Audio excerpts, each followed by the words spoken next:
I grip the armrests of the leather chair in Mr. Calloway's law office, my knuckles white against the deep burgundy.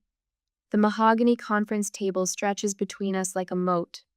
Across from me, Monica adjusts her pearl necklace, Dad's last birthday gift, to her while Grant leans forward, elbows on the table, a vulture ready to claim his prize. The air conditioning hums too loudly in the silence. Outside, April sunshine streams through floor-to-ceiling windows, mocking the chill that settled in my chest since Dad's funeral 3 days ago. Mr. Calloway clears his throat, shuffling papers with hands that suddenly seem uncertain. His eyes meet mine, then dart away. "Shall we begin?" he asks, not waiting for an answer. The last will and testament of Robert James Rhodes, dated the 15th of January of this year. 6 months ago. 6 months since I last saw the will that named me as successor to Rhodes Corp., the company Dad built from nothing into an empire. The company he promised would be my inheritance, since I was old enough to understand what legacy meant. I catch Mr. Calloway's slight grimace as he turns the page. Something's wrong. To my wife, Monica Rhodes, I leave all shares and controlling interest in Rhodes Corporation, including my position as Chief Executive Officer and Chairman of the Board. The words hit like physical blows. Monica's lips curve upward, that practiced smile that never reaches her eyes. My stomach twists. Additionally, to Monica, I leave our primary residence at 1842 Lakeside Drive, the vacation properties in Aspen and Maui, and all assets contained therein. Each word pulls the floor from beneath me. This isn't right. This isn't Dad.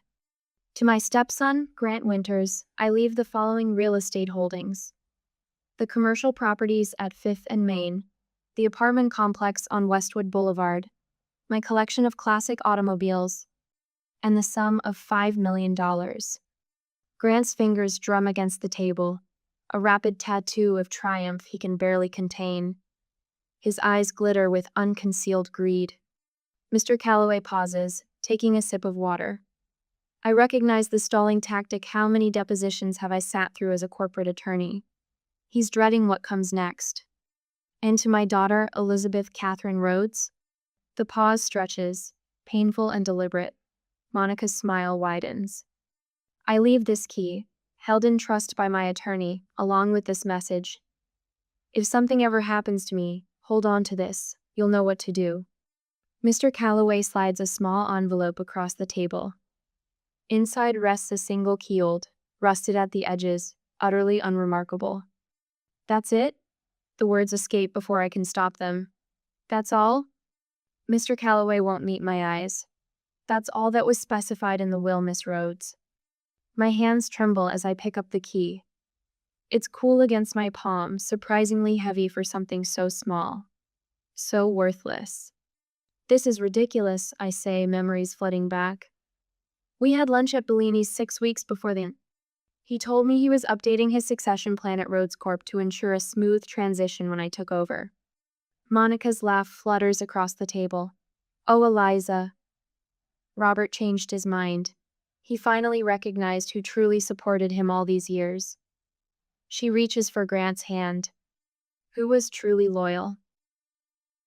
2 weeks after that lunch, Dad had called me, voice tight with worry. Lizzie, I need to show you something. Not over the phone. Some things need to be kept safe. We'd planned to meet that weekend. The accident happened on Thursday. Mr. Calloway, I say, struggling to keep my voice level. Did you witness my father signing this will? His hesitation tells me everything. I supervised the proper execution of the document, yes.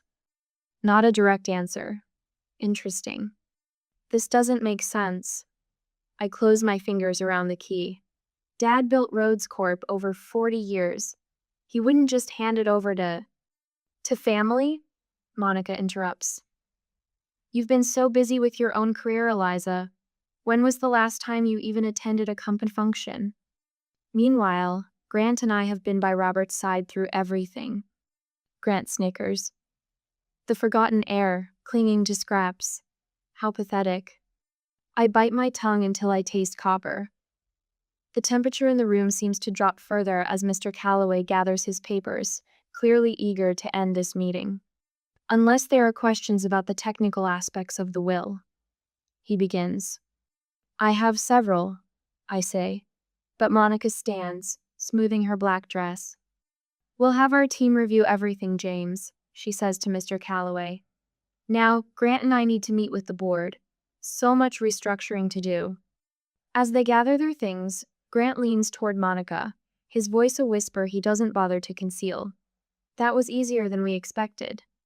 The receptionist's eyes follow me as I walk out alone, her expression a mixture of pity and curiosity. In the parking garage, I sit in my car, the engine off, staring at the key in my palm. Trust your instincts, Lizzie, Dad used to say. It was his mantra, repeated throughout my childhood, through college, through law school. I close my fingers around the key, feeling its teeth bite into my skin. Something is very wrong here. And whatever he opens, I intend to find out. The coffee at Mabel's diner has gone cold.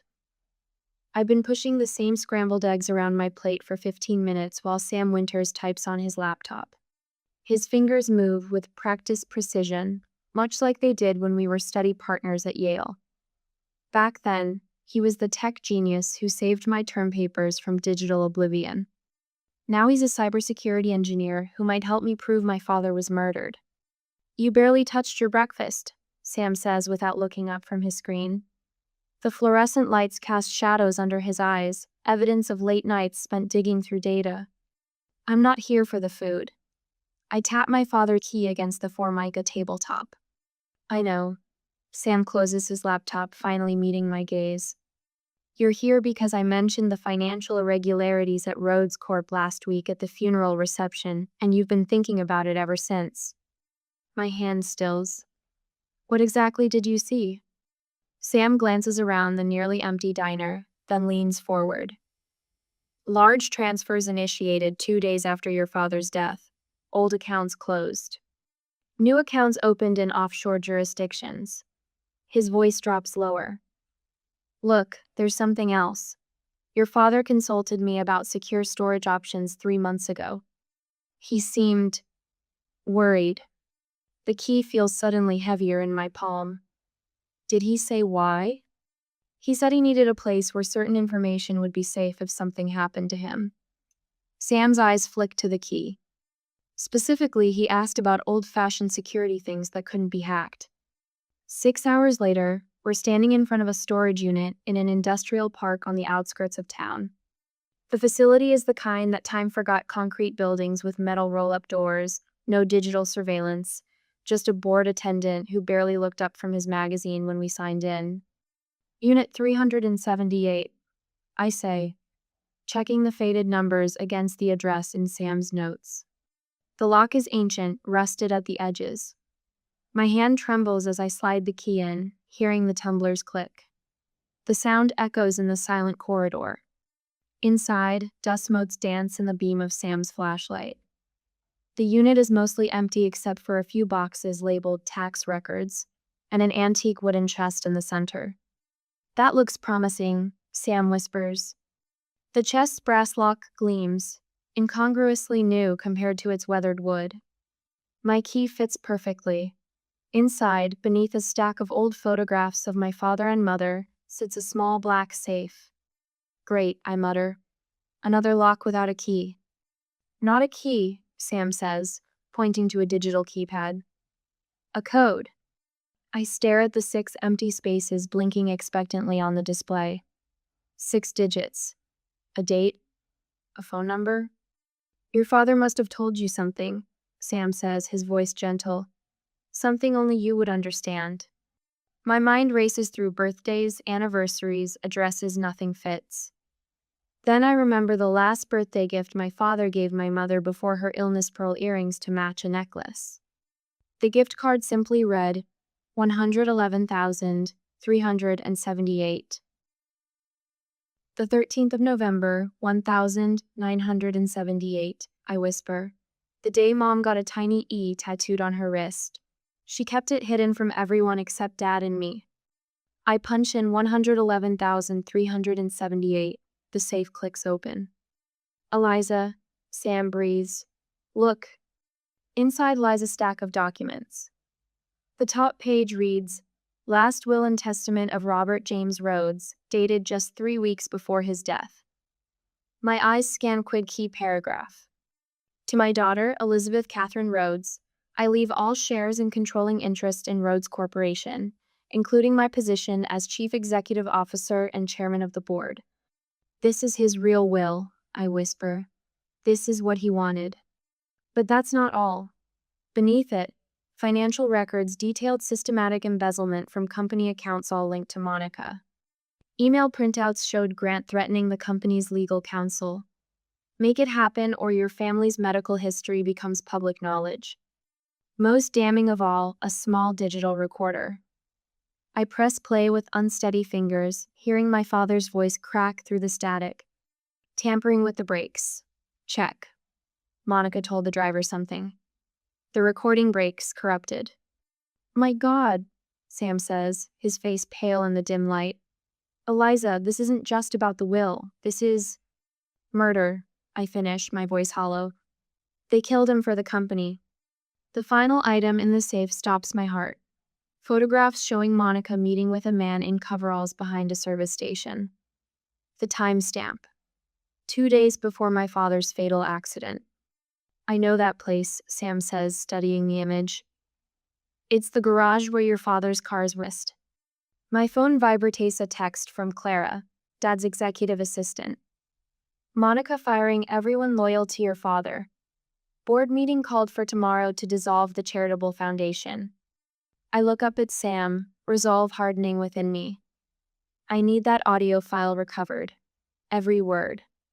Sam nods grimly. I know someone who can help. But Eliza, if they find out what you've discovered. They already tried to erase my father, I say, gathering the evidence with careful hands. Now they're trying to erase his legacy. I won't let them. As we lock the storage unit, the facility manager approaches. Miss Rhodes? I thought it was you. Your stepmother was here yesterday, looking mighty interested in these units. Asked all kinds of questions about who had access. My blood chills. Did she get in? He shakes his head. Without the key?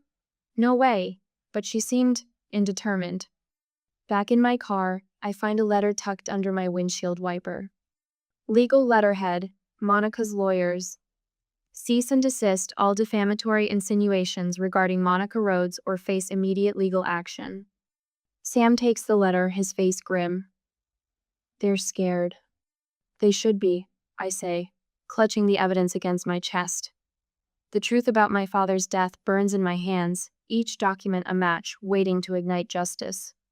When your family betrayers hold all the power, money, and influence, how do you fight back? I've found the first pieces of a puzzle, but will uncovering the truth put me in the same danger that claimed my father's life? My phone chirps with yet another news alert. Monica Rhodes continues husband's legacy. I switch it off and toss it onto the passenger seat. Through the windshield, rain streaks down in gray sheets, matching my mood. 3 television interviews this week alone, Monica wearing Dad's favorite sapphire tie pin, speaking about our vision for Rhodes Corp, as if she'd helped build it from the ground up. The wipers thump a steady rhythm as I pull into Sam's apartment complex. His text came at 5 a.m. Found something. Come now. Sam's eyes are bloodshot when he opens the door. His apartment a fortress of empty coffee cups and humming computer equipment. You look terrible, I tell him. Says the woman being sued for emotional distress by her own stepbrother. He gestures to a chair beside his desk. Grant filed yesterday. His lawyers want your financials by Friday. Let them look. I hang my wet coat on the back of the chair. I've got nothing to hide. Sam taps at his keyboard. Well, they've got plenty. I recovered these emails between Monica and West Valley Auto Service. The screen fills with messages, dates highlighted in yellow. She specifically requested maintenance on your father's car 3 days before the accident. My stomach tightens. Dad's vehicle was on a regular schedule. Monthly checks. This wasn't scheduled. Sam points to another email. She insisted on that specific day, even offered to pay extra to bump another client. The rain drums harder against the windows as I read through the exchanges. Find anything else? Someone searched your apartment yesterday. My head snaps up. What? I installed those security sensors like we discussed. Motion detection triggered at 2:17 p.m. Whoever it was knew what they were doing in and out in 12 minutes. A chill runs through me that has nothing to do with my damp clothes. Did you get footage? Just shadows, professional job. He hands me a thumb drive. All your evidence is backed up here. Keep it with you. Dad's former driver, Raymond, lives in a small apartment over a convenience store downtown. When I knock, the door opens just wide enough for his weathered face to peer through the chain. Miss Rhodes? Recognition softens his features. Should have called first. Place is a mess. I'm not here to judge your housekeeping, Ray. Inside, cardboard boxes line the walls. A half-packed suitcase sits open on the coffee table. Going somewhere? I ask. Arizona. My sister's place. He gestures vaguely. Nothing left for me here since. His voice trails off. Since Monica fired you after 23 years of service? Ray's shoulders sag as he sinks into a worn armchair. Your father was a good man. Fair. Treated me like family. I sit across from him, leaning forward. I need to know about the maintenance on Dad's car. His eyes dart to the window before meeting mine. What about it? Was it routine? A muscle twitches in his jaw. No, ma'am, Miss Monica insisted. Said Mr. Rhodes requested it specifically. His fingers drum against the armrest. But he never mentioned it to me, and I drove him every day. Did anything seem off about the car before the accident? Ray rubs his hand across his mouth. Night before, I could swear I heard someone in the garage, thought it was the wind. He looks directly at me now. Next morning, brake pedal felt different. Mentioned it to Mr. Rhodes. What did he say? Said he'd have it checked after his meeting. Ray's voice cracks. Never made it that far. The Pine Grove Auto Shop sits just off the highway, a cinder block building with faded red letters. Inside smells of motor oil and desperation. The mechanic Marcus, according to Sam's research, flinches when I say my name. He's younger than I expected, maybe 30, with grease-stained hands that won't stop moving. I'm not talking about Robert Rhodes, he says, wiping his palms on a rag. That case is closed. My father trusted people, Marcus. I placed Dad's photo on the workbench between us. That trust killed him. His eyes flicker to the photo, then away. Look, lady, I just do the work that comes in. I don't ask questions. Monica told you it was just to scare him, didn't she? Just enough to make him reconsider the will. Marcus drops the rag, color draining from his face. Who says I did anything? The bank record showing Grant paid you $20,000 in cash the day after the funeral. The silence stretches between us, broken only by the tick-tick-tick of a wall clock. She said he wouldn't get hurt. His voice comes out barely above a whisper, just a small adjustment to the brake system. Enough to give him a scare, make him pull over.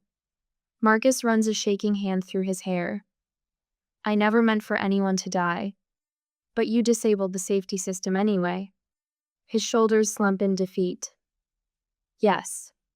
At the precinct, Detective Rivera studies the garage surveillance footage Sam recovered. On screen, Monica leans into Marcus's face, finger jabbing his chest. She's threatening him, Rivera says, pausing the video. Clear as day. There's more. I slide Grant's email across the desk. From the company tech team. Rivera reads aloud. Make sure the 14th goes smoothly. The sooner he's out, the sooner it's ours. He raises an eyebrow. Sent 2 days before your father's accident. Check the timestamp. 3 minutes after Monica left a board meeting where Dad announced he was finalizing his succession plan. Rivera adds the email to his growing file. We've confirmed the cash payments to Marcus came from your stepbrother's personal account. 5 withdrawals, $4,000 each. In the audio file? He pushes a button on his computer. Dad's voice fills the room, clear and strong. Monica has tampered with my will. Check the brakes. Monica told the driver something was wrong with the car already. My throat tightens as his words fade into silence. Rain has stopped by the time I reach the cemetery. Late afternoon sun breaks through clouds, casting long shadows across Dad's headstone. I place fresh flowers beside his name, brushing away fallen leaves. They thought they erased you, I whisper, tracing the engraved letters. They thought they erased me. The marble feels cool under my fingertips. They were wrong. My phone vibrates. Detective Rivera's number. Miss Rhodes. His voice carries a note of satisfaction I haven't heard before. We're reopening the case. I need you at the station tomorrow morning to make a formal statement. I look at Dad's headstone one last time before turning toward the car. I'll be there. A breeze stirs the flowers I've placed, scattering petals across the grave. Something has shifted inside me, around me. I am no longer just Robert Rhodes's grieving daughter. I am his reckoning. I switch off the television, my fingers white-knuckled around the remote. Monica's face disappears from the screen, but her words echo in my empty apartment. We're concerned about Elizabeth's mental state following her father's tragic passing, she told the reporters, her pearl necklace gleaming under the lights.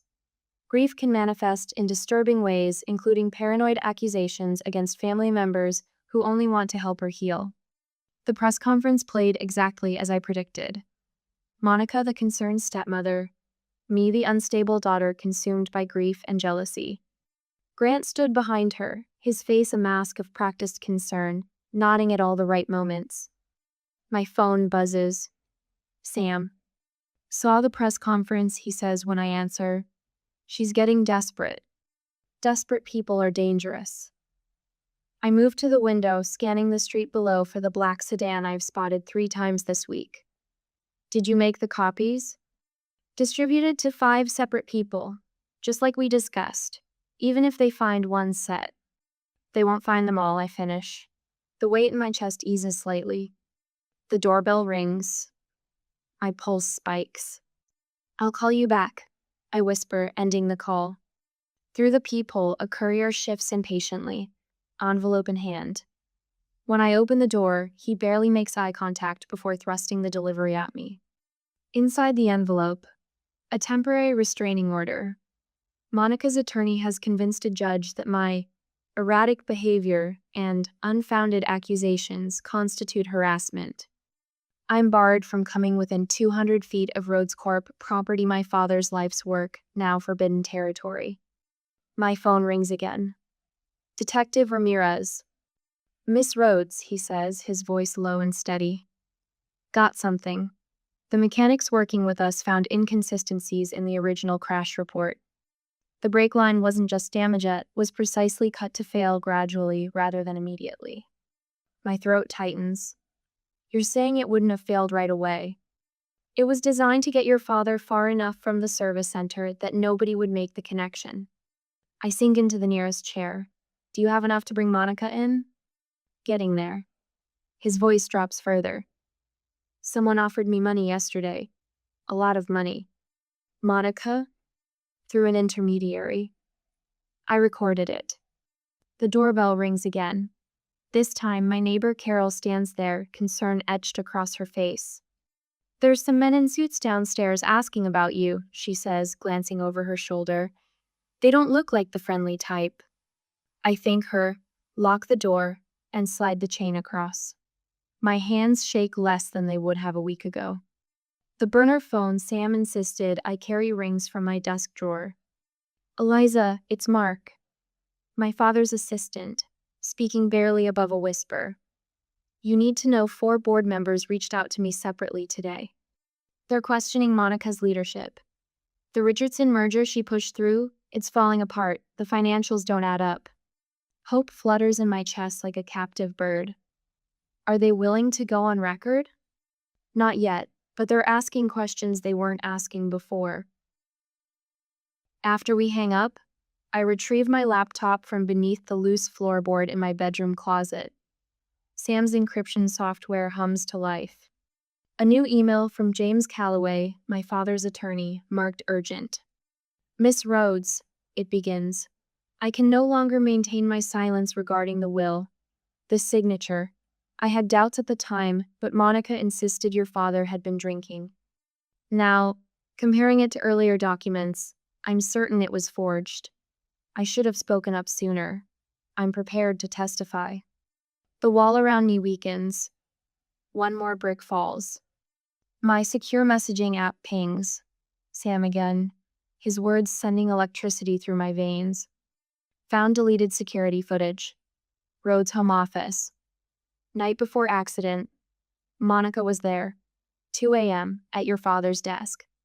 I press my fist against my mouth to hold back a sob.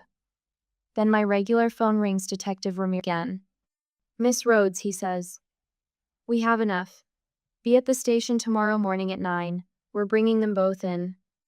I stand at my window, watching darkness settle over the city. The same darkness that swallowed my father. The darkness Monica and Grant thought would swallow me. Tomorrow, I whisper to my reflection. Everything changes. The rusty Kimi's seemingly worthless inheritance catches the last light of day from its place beside my laptop. Not worthless after all. The key that unlocked everything. In my pocket, the small voice recorder holds every threat, every lie, every moment of their undoing. Monica built her house of cards on quicksand. Tomorrow, the ground shifts. My phone rings at 6:17 a.m. Monica's name flashes on the screen. I let it ring twice more, steeling myself before answering. Eliza, please. Her voice quavers, a tremolo I've never heard before. Emily, we can work this out privately.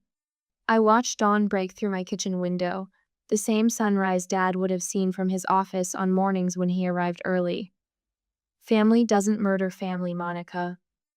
Think about what your father would want, she whispers. All this public spectacle, dragging his name through. I hang up. 4 more calls come before I leave for the courthouse. Grant's lawyer offering $7 million to put this misunderstanding behind us. Monica's attorney suggesting that pursuing charges will only damage your father's legacy. Then Richard. Harmon, Dad's golf partner for 20 years, with Monica's plea to reconsider. I slip my father's class ring onto my thumb too large, but its weight grounds me and drive downtown. The prosecutor meets me outside courtroom C, her burgundy suit sharp against the worn marble walls. They'll try to paint you as vengeful, she warns, passing me a bottle of water. Remember, short answers, let the evidence speak. I nod, watching Monica and Grant enter through the opposite door. Monica wears navy blue somber, respectful, the grieving widow still. Grant's tie matches her outfit perfectly. Always coordinated, these two. Always performing. My hands don't shake anymore when I see them. Progress. The judge enters, a woman in her 60s with silver-streaked dark hair and reading glasses that magnify her alert eyes. Court is called to session, and suddenly it's my turn to speak. I approach the stand, place my hand on the Bible, and make my promise to tell the truth. The wooden chair creaks as I sit. From here, I can see the whole tableau: Monica and Grant at the defense table, Sam and Detective Reeves in the gallery, the jury of strangers who will decide if justice exists. Miss Rhodes, the prosecutor begins, please tell the court about your father. I meet Monica's eyes for just a moment. She looks confident still. My father built Rhodes Corporation from his garage. He employed over 2,000 people by the time he died. He donated 30% of his annual income to education foundations. I take a breath. He was killed because my stepmother and stepbrother wanted control of his company. The defense attorney leaps up. Objection. Sustained, the judge says. The witness will stick to facts, not conclusions. I nod. My father called me 6 days before his death. He believed someone had accessed his personal files. 3 days before he died, he left a key in his attorney's keeping specifically for me.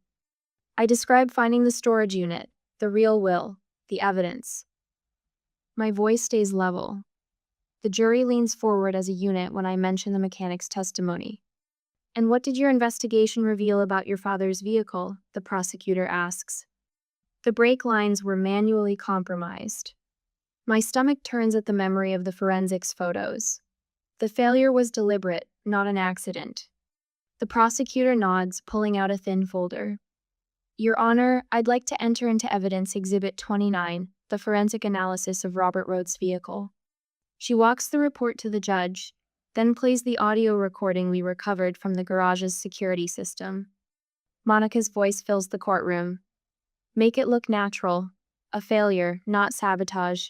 I need this problem gone. Monica's face drains of color. Grant stares at his hands.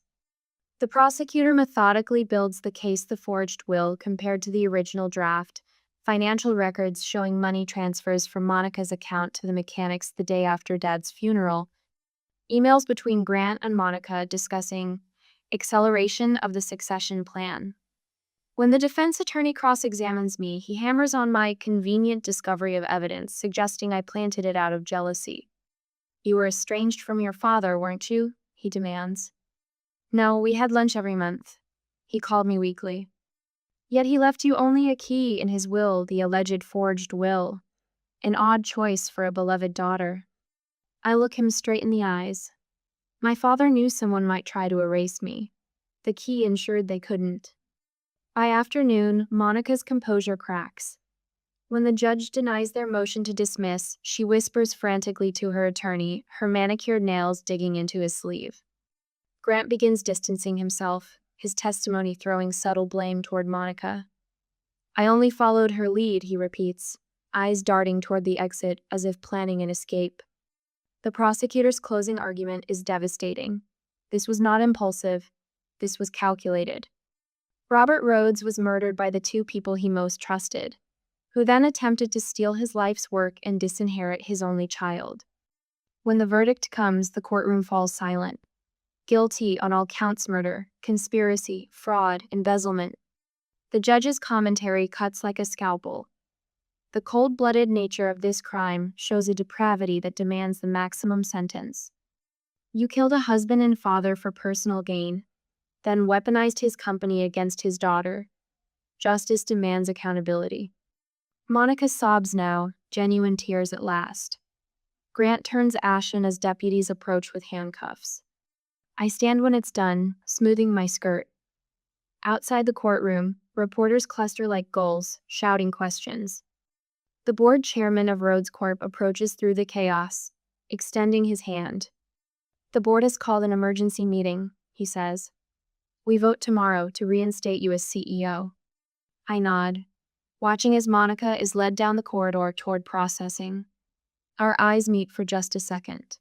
I see the moment she realizes her mistake. She thought my father's death would be her freedom.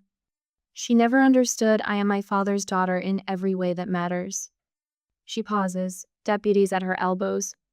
I step closer. He trusted you, I say quietly, and so did I. Her chin trembles once before the mask returns. The deputies guide her forward. From her personal belongings cart, I spot my father's company badge. The clerk nods permission as I pick it up, cool and heavy in my palm. I slip it into my pocket, right next to the key that started everything. I stand at the floor-to-ceiling windows of what was once my father's office, now mine. The afternoon sun casts long shadows across the Rhodes Corp headquarters, a skyline my father built from nothing. The leather chair behind the desk still holds a phantom impression of him. Miss Rhodes? My father's no, my executive assistant knocks softly. The board members are assembled. Thank you, Diane. I straighten my blazer, fingers automatically finding the pearl earrings that were my mother's. The boardroom falls silent as I enter. These men and women who once looked through me now rise in respect. The gavel feels right in my hand as I call the meeting to order. Today we implement the Rhodes Transparency Initiative, I announce, sliding folders across the polished mahogany. Every charitable donation, every financial decision, every corporate partnership will have complete oversight. What happened under Monica's brief tenure will never happen again. Heads nod. Some look uncomfortable good. Comfort breeds complacency, and complacency killed my father. Additionally, I continue, Rhodes Corp will establish the Catherine Rhodes Foundation for Women in Business with an initial endowment of $10 million. I don't mention that this was in Dad's real will, the one Monica tried to destroy. Some truths belong just to me. The storage unit smells of dust and old paper. Sam helps me box the last of Dad's hidden files, his hands careful with each folder. Over these months, his technical expertise evolved into something I never expected. Friendship. Maybe more, though neither of us rushed to define it. Last box, he says, closing the cardboard flaps. Wait. Something catches my eye behind an empty shelf of photo album I missed before. The leather cover cracks as I open it. There's Dad, young and grinning, holding infant me on his shoulders. Mom beside him, laughing at something off camera. My throat tightens. Trust your instincts, Lizzie, I whisper, echoing his words. Those instincts guide me now in boardrooms, in decisions about the company's future. I've kept his vision but implemented my own. Yesterday, I shut down an acquisition that would have been profitable but ethically questionable. The old board would have pushed it through. The new Wanami board voted unanimously to table it. Ready? Sam asks, gentle with my silence. I nod, tucking the album under my arm. Ready. The ceremony is small but meaningful. Detective Rivera accepts his long-overdue promotion with quiet dignity. Without his determination to reopen the case when everyone warned him against crossing Monica, justice might never have come. Rhodes Corp is pleased to announce Sam Wilson as our new Director of Information Security, I say into the microphone, catching his surprised smile. We discussed the position, but he didn't know I'd announce it today. Diane receives a standing ovation when I welcome her back to her position as Executive Assistant to the CEO. The tears in her eyes match my own. My father valued loyalty above all else, I tell the small gathering. Each of you exemplified that when it mattered most. Later, in my office, I watch the evening news report with the sound muted. Monica's face, a Pearshire prison sentence of life without parole confirmed on appeal. Grant's 8-year sentence seems light by comparison, but his permanent ban from any involvement with Rhodes Corp offers some consolation. The mechanic received reduced time for his cooperation. Sometimes justice requires compromise. The Ethics in Business Award trophy glints in the display case, the first annual Robert Rhodes Memorial Recognition. Beside it, press coverage of our new corporate transparency standards. 3 other companies have already adopted our framework. A reporter asked yesterday if this was all about revenge. This was never about revenge, I told her, my father's words in my mouth. It was about truth. As sunset paints the city gold, I hold Dad's paperweight, a simple sphere of glass with a single air bubble suspended inside. Perfectly imperfect, he used to call it. The rusty key hangs framed on the wall, mounted on blue velvet with a small silver plaque. I thought I had nothing. Turns out I had everything. The company's spires cast long shadows as day fades to evening. In the window glass, I see my reflection, the vulnerability I once fought to hide, now balanced with a strength I never knew I possessed. We did it, Dad, I whisper, watching the last light catch the key. We did it.